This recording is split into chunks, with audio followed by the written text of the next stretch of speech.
Habang tumatalsik dugo ni Nobara sa mukha ni Yuji, biglang naalala niya nung tambay silang tatlo sa table habang nagkakape. Nadulas si Nobara at natapon kape niya sa mamahaling polo ni Gojo. Bigla niyang sinisi si Ijichi dahil iniwan daw sa kanila yung bagong dry clean na damit ni Sensei, pero di bumili sina Yuji at Megumi sa palusot niya.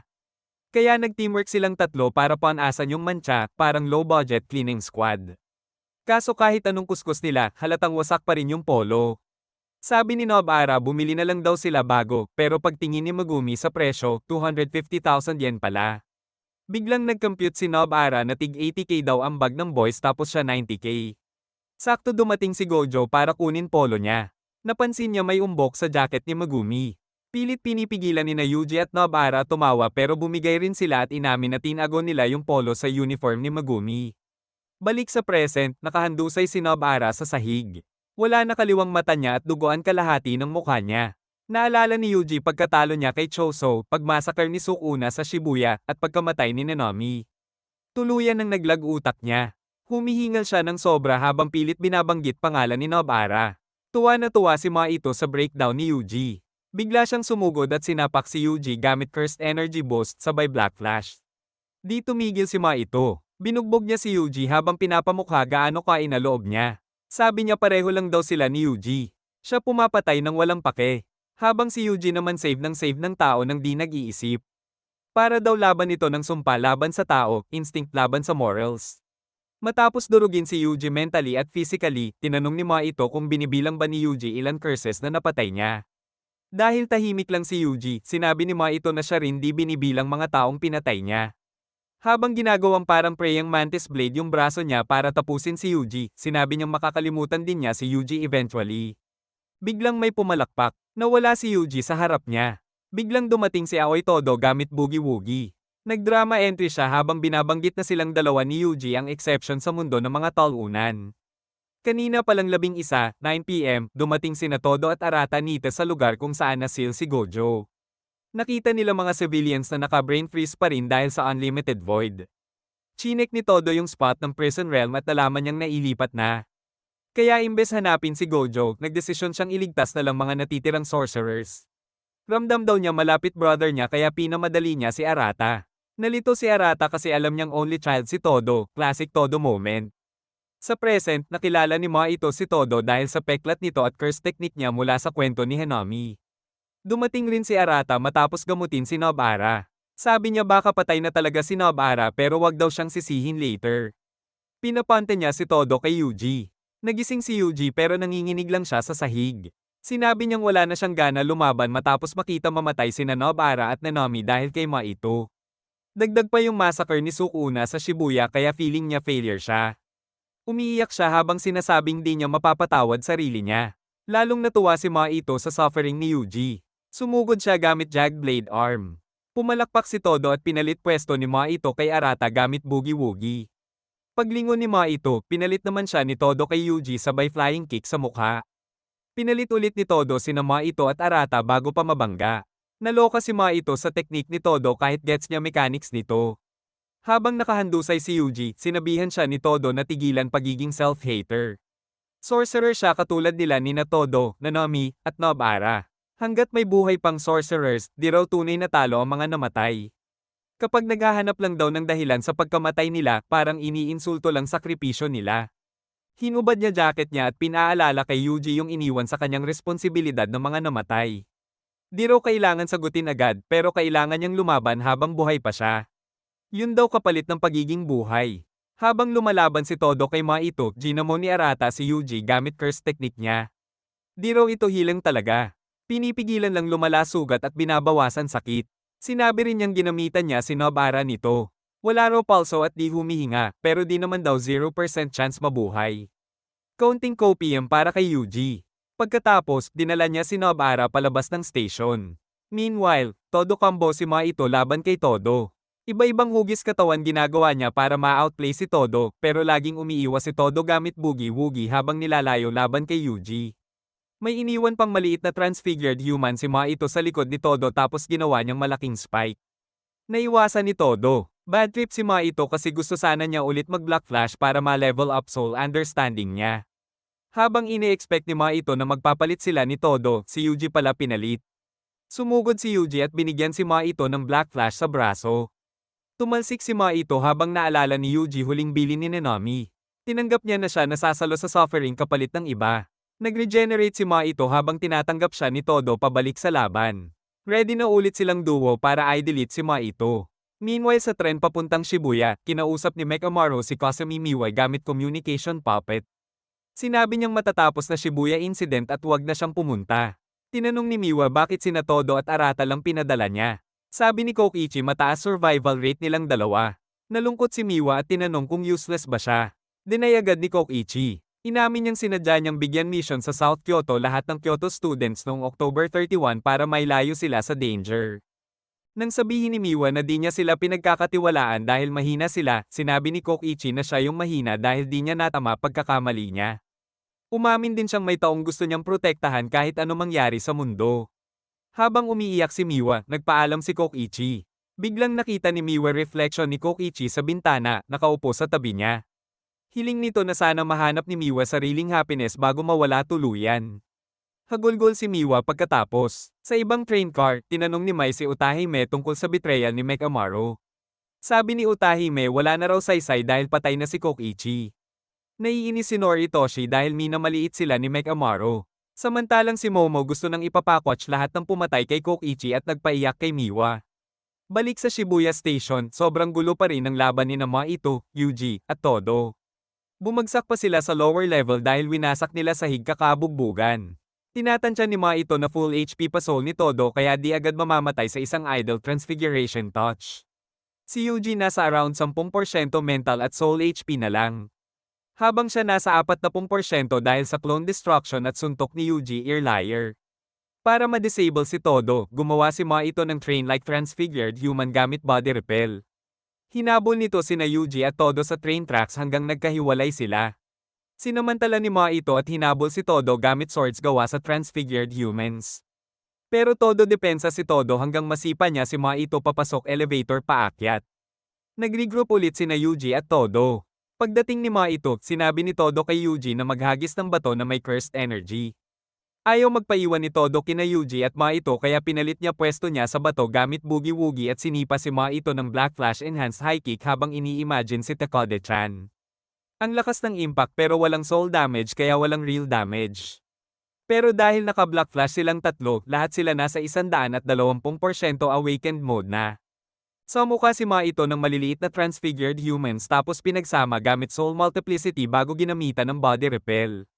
Gumawa ito ng parang ahas monsters na bumangga kina Yuji at Todo at pinigilan boogie-woogie usage. Kahit nabubugbog sila, tiniis nila. Pero dahil sa damage sa kisame, bumagsak sila mula underground papuntang streets ng Shibuya. Habang nakangiting baliw si mga ito, sinigawan niya si Yuji na galingan pa dahil last chance na raw nila para i-curse ang isa't isa. Habang pumuputok palabas ng lupa ang mga transfigured humans sa ilalim ng Shibuya at nagkalat sa kalsada parang zombie event server, bumalik sina Yuji at Todo sa ibabaw. Bumaba si mga ito sa harap nila at sinigawan si Yuji na seryosohan na daw kasi final boss vibes na ito. Sumagot si Todo na parang kinalimutan na yata siya ng curse. Pumalakpak siya at ginamit ang boogie-woogie para pagpalitin pwesto sina Yuji at mga ito. Hinawakan ni Todo si mga ito para hindi makatakas habang tumatalon si Yuji para sipin ulo niya. Pero biglang pinaikot ni mga ito leeg niya at literal na pinunit sariling ulo para umiwas. Tapos tumubo kapalit nito isang bagong ulo na parang higanteng snail na may creepy smile emoji face. Habang ang original body niya ginawang letigo ang mga braso para umatake, yung naputol na ulo tumakbo palayo at nag-regenerate bilang hiwalay na katawan. Yung bagong mga ito gumamit ng soul multiplicity at pinagsama mga kaluluwa para gumawa ng sobrang lakas na transfigured human na tinawag na polymorphic soul isomer. Diretso itong sumugod kina Yuji at Todo. Napansin ni Todo at agad niyang pinagpalit posisyon niya at nung halimaw kaya bumalik itong parang boomerang papunta sa kanya. Iniisip ni Todo na hinati ni mga ito powers niya sa 8-2. Yung snailhead version mahina, habang yung tunay na katawan may idle transfiguration pa rin. Kaya pinagpalit niya posisyon ng dalawang mga ito para si Yuji lumaban sa weaker version habang siya bahala sa polymorphic soul isomer. Akala ni Todo easy lang kasi mukhang grade 3 o grade 2 lang lakas nito. Pero bigla siyang nasampal ng ubod lakas at pinasabog papasok sa building. Tumagos pa siya sa mall bago bumagsak sa kalsada. Pagtingin niya, humahabol pa rin yung halimaw. Naglabas si Todo ng hanger na may cursed energy tapos pinagpalit nila pwesto. Nabigla yung halimaw at isang suntok lang sa ulo, GG agad. Napansin ni Todo na sobrang lakas nga nito pero sobrang lambot naman. Maya-maya may dumating pang dalawa. Hinalikan niya locket niya at humingi ng pasensya bago ulit lumaban. Samantala, dahil wala na si Todo sa tabi ni Yuji, Todo spam attack si Maito. Sunod-sunod body repel moves habang umiiwas si Yuji. Nasipa ni Yuji si Maito sa ere pero nahawakan ni Maito paa niya at ibinato siya palayo. Bumagsak si Yuji sa lugar na winasak dati ng malevolent shrine ni Sukuna. Hinabol siya ni Maito pero pagdating niya nandoon na ulit si Todo sa tabi ni Yuji. Nagulat si Maito na hindi sapat kahit dalawang polymorphic soul isomer. Gusto sana niya hawakan si Todo gamit idol transfiguration pero sobrang hirap tamaan. Naisip niyang gumamit na lang ng domain expansion. Problema lang, pag nadamay si Yuji, papatayin siya ni Sukuna. Masyadong komplikado para kay Maito na i-exclude si Yuji sa barrier kaya nag-all-in gamble siya. Ginaya niya ginawa ni Gojo dati at gumamit ng self-embodiment of perfection sa loob lang ng 0.2 seconds. Nagulat sina Yuji at Todo. Mabilis na naglabas si Todo ng simple domain para proteksyon. Si Yuji naman sprint agad papunta kay Maito para mapatay siya bago ma-activate curse technique niya. Pero mas mabilis si Maito. Dahil sa Black Flash Awakening niya, napagsama niya activation ng domain at curse technique sa isang combo. Dahil nahawakan niya kaluluwa ni Yuji, napunta si Maito sa innate domain ni Sukuna. Nagyabang siya kay Sukuna na papatayin niya si Yuji bago pa makapag-switch. Tahimik lang si Sukuna habang nakangiti.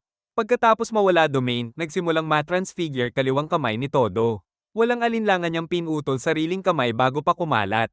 Sumabog dugo at metal shard sa paligid. Muntik pa maputol tali ng locket niya. Na-distract si Yuji kaya nasuntok siya ni Maito at napalayo. Dahil burnout pa curse technique ni Maito mula sa domain, sinuntok niya si Todo gamit cursed energy at black flash combo sa tiyan. Tumilapon si Todo pero nabuhay dahil nilagay niya lahat cursed energy niya sa abs. Pero grabeng damage pa rin. Dumura siya dugo habang lumalapit si Maito para tapusin na siya. Biglang naputol tali ng locket ni Todo at bumagsak ito. Bumukas at nakita loob, pictures ni na Yuji at Takada-chan. Saglit na natigilan si Maito. Habang ini-imagine ni Todo na binubugbog nila ni Takada si Maito, ginamit niya kamay ni Maito para pumalakpak at i-activate Boogie Woogie. Biglang nag-switch si Yuji at diretsong black flash sa mukha ni Maito. Bumagsak si Todo habang tinitingnan sirang kamay niya. Alam niyang wala na Boogie Woogie. Habang tumatakbo si Yuji papunta kay Maito, nawala ng malay si Todo. Nagpasalamat si Yuji sa kanya bago tumuloy.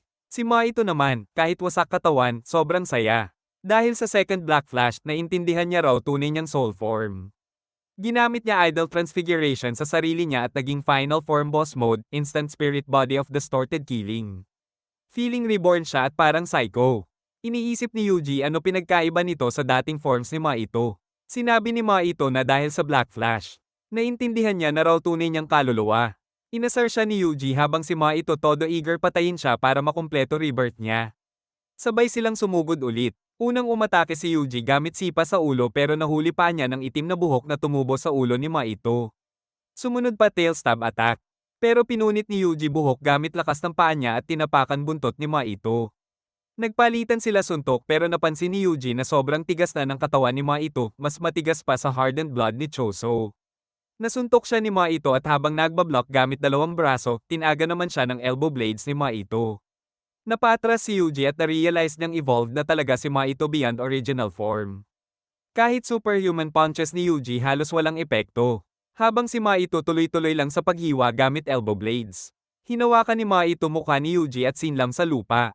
Gumawa ito ng malaking crater. Habang napupuno ng tubig mula sa sirang pipes, tumayo ulit si Yuji at naisip na black flash lang na max cursed energy ang makakatalo rito.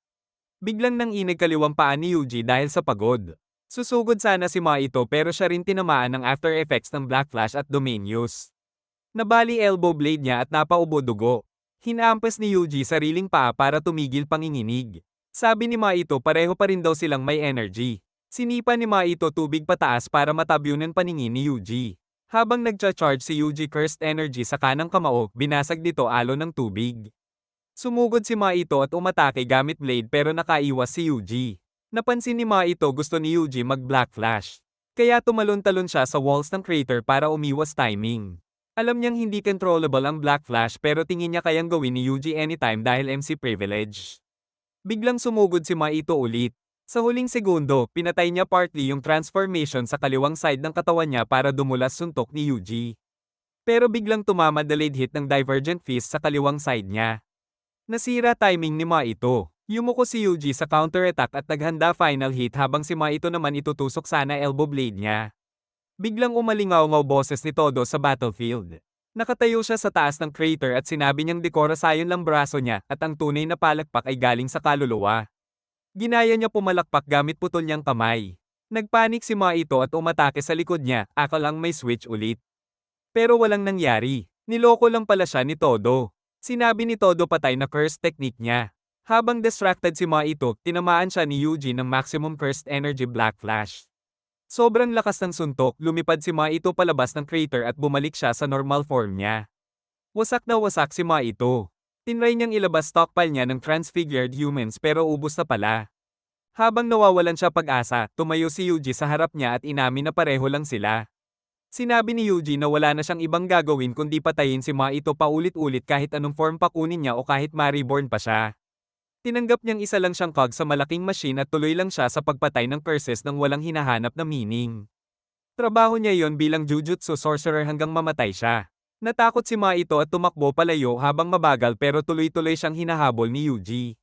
Sa imaginary snowy forest, parang kuneho si Maito na hinahabol ng grupo ng wolves.